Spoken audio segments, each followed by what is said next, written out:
They need you to break. That's the whole game. Every jab, every whisper, every concern wrapped around a knife, it's a test. And the second you take it, you've handed them the one thing you can't buy back: control over you. Niccolo Machiavelli never told a prince to shout louder than his enemies. He told him to watch, to wait, to move once, decisively, and never again. You're standing in a court right now. You just haven't noticed the throne room. This isn't a war of noise. It's a war of nerve. And the weapon that ends it isn't your voice. It's your absence. Comment: the prince is silent if you're done performing and ready to rule. The trap they're setting conflict, most of the time, isn't conflict. It's extraction. They want your hours, your composure, your energy. That's the only currency people without power know how to steal, because they can't generate their own. Someone tests you. Someone provokes you. Someone tries to yank a reaction out of you like it's a confession. And most men hand it over, free of charge. Machiavelli warned that a ruler who reacts to every insult is already ruled by whoever throws it. So don't catch the bait. The one who needs to react is the one being played. The one who can walk past unmoved is the one actually holding the crown.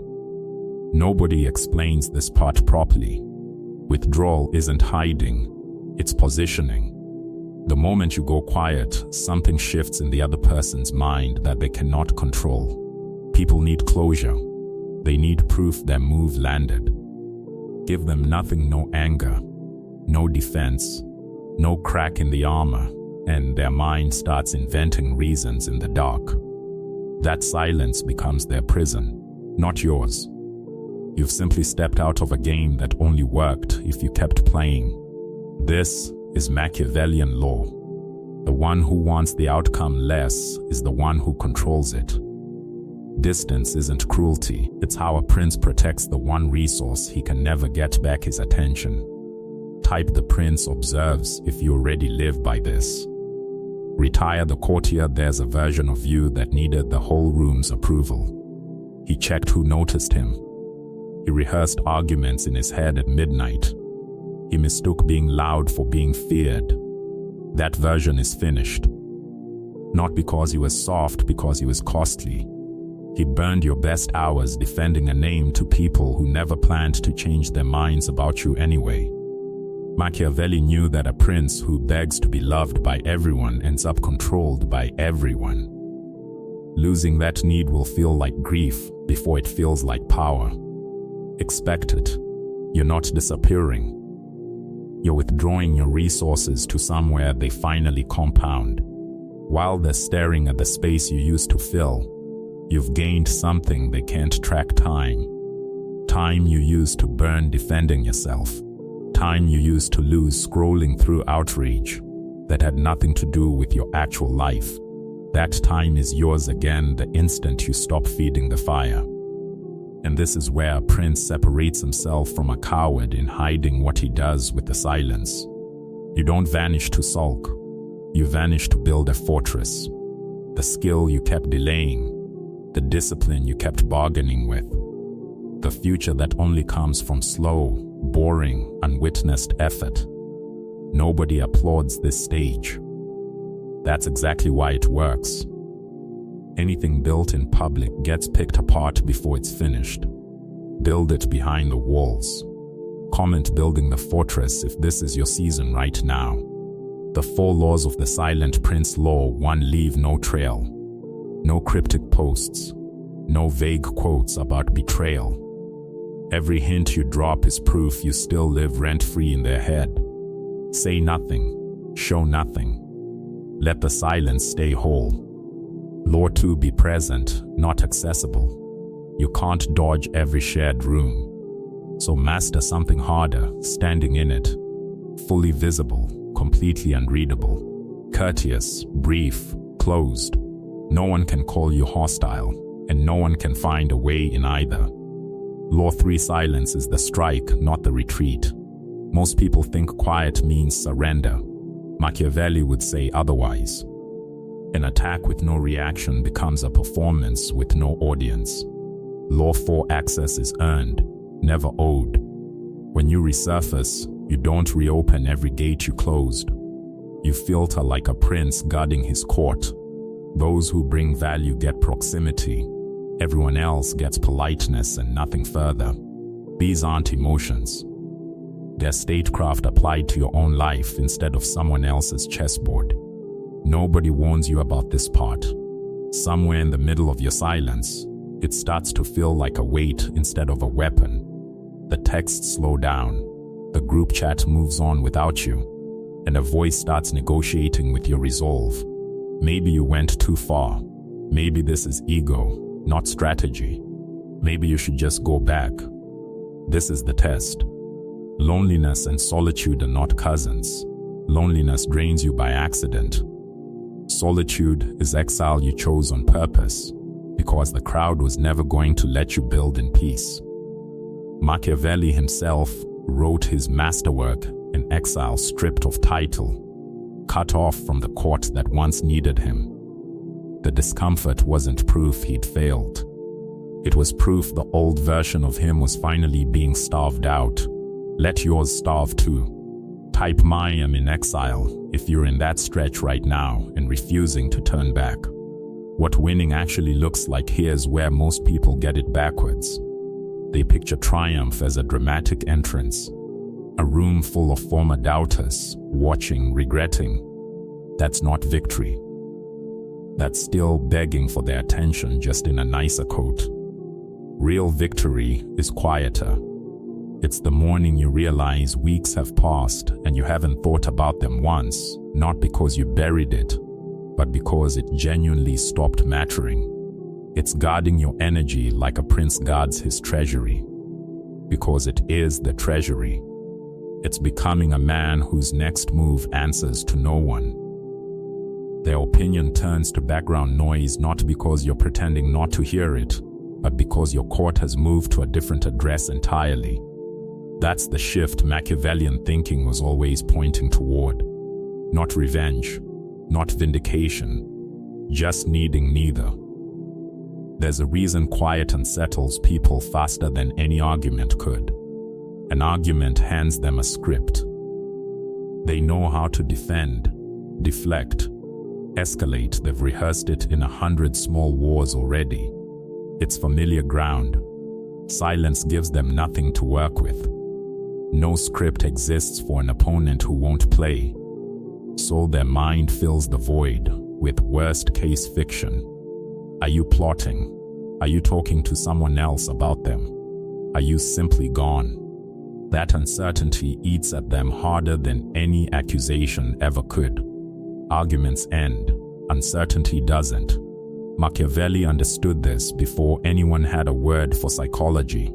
Men fear what they cannot read far more than what they can name. You're not attacking them. You've just gone unreadable. And the unreadable man holds every room he enters. Type "unreadable" if you felt this shift in yourself already. The discipline of silence over explanation. Somewhere along the way you were taught that a decent man explains himself. That silence reads as guilt. That leaving without a statement makes you the villain. That's manners dressed up as morality. Every explanation is an open invitation for rebuttal. Every justification is a crack someone can pry wider. The moment you start explaining, you've started a debate, and debates get lost even by the side that's right. A prince does not narrate his strategy mid-move. He lets the outcome speak once the board is settled. This doesn't mean honesty is optional with people who've earned it. It means you stop performing your reasoning for a jury that was never going to acquit you anyway. Silence is not guilt. Silence is refusing a stage you never agreed to stand on. Machiavellian thinking was never about disappearing on principle. It's about knowing exactly when withdrawal serves you and when it costs you. Not every fight deserves your silence. Some situations demand a direct, immediate answer, especially when someone is actively harming you or the people under your protection. The skill isn't quiet for its own sake. The skill is reading the terrain honestly before you choose your next move. Ask yourself 3 questions before reacting to anything. Does this person hold any real power over my future? Will responding change the outcome, or only satisfy an itch? Will I even remember this a year from now? 3 no's, and you already have your answer. Walk on. But if the stakes are real, silence stops being strategy and becomes avoidance. Know the difference. Confusing the two is how strong men turn passive instead of powerful. Comment reading the court if you're learning where that line sits. The return that rewrites everything. Eventually you resurface, not out of desperation and not because the silence got too heavy, but because you've built something that no longer needs an announcement. The people who knew the old you will come looking for him. They'll expect the old buttons, the old reactions, the same patterns they used to work like a lever.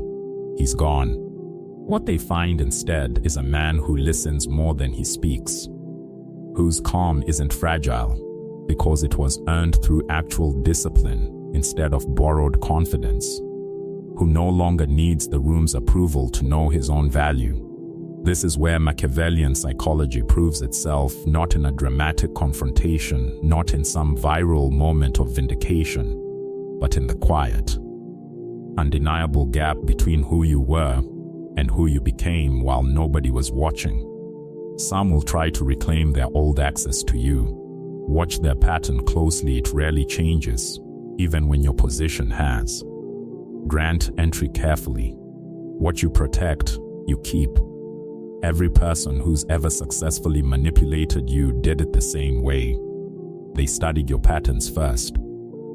They learned what makes you defensive, what makes you chase closure, exactly which words would pull a reaction out of you in seconds. Then they used that knowledge like a lever, again and again. Machiavelli treated predictability as the deepest vulnerability a ruler could carry. Consistency in your values is strength. Predictability in your reactions is exposure. Think about the last time someone got under your skin. It wasn't their first attempt. It worked once, so they ran it back. You trained them to keep doing it. The instant your reactions stop being guaranteed, you stop being an easy target. No one can plot against a man they can't predict. Comment no more patterns if you're done being read like a book. Control is not suppression. There's a dangerous misread hiding in everything above, and it needs saying plainly. None of this is about burying what you feel. Buried feelings are a timer, not a solution. They resurface later, usually at the worst possible moment, usually aimed at someone who did nothing to deserve it. Machiavellian silence is not suppression. The prince feels everything: the anger, the betrayal, the disappointment in full. He processes all of it completely. The difference is where, not in public, not as a show for an audience deciding whether to take his side. He processes in private, with people he trusts, then chooses his response on purpose instead of firing it off as reflex. That's control. Suppression pretends the feeling isn't there. Control feels it fully and still refuses to hand it to someone who'd use it as a weapon. Blur these two together, and you either detonate later or go numb forever. Neither is the goal. Not everyone deserves a front-row view of your transformation. This one cuts against everything you were taught about being open, about sharing the journey. Some people, watching you grow, feel genuinely inspired and want to see you win. Keep them close. They've earned it. Others feel threatened because your progress becomes a mirror reflecting their own standing still. Their resistance rarely looks like sabotage outright.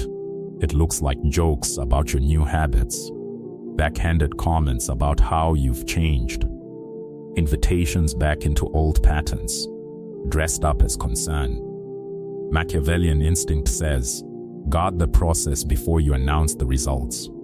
Build the discipline in private. Build the skill in private. Let the results speak, because results are far harder to argue with than intentions ever were. You owe no one a preview of your evolution. You owe yourself the conditions to actually finish it. Final word: this was never a promise that it gets easy.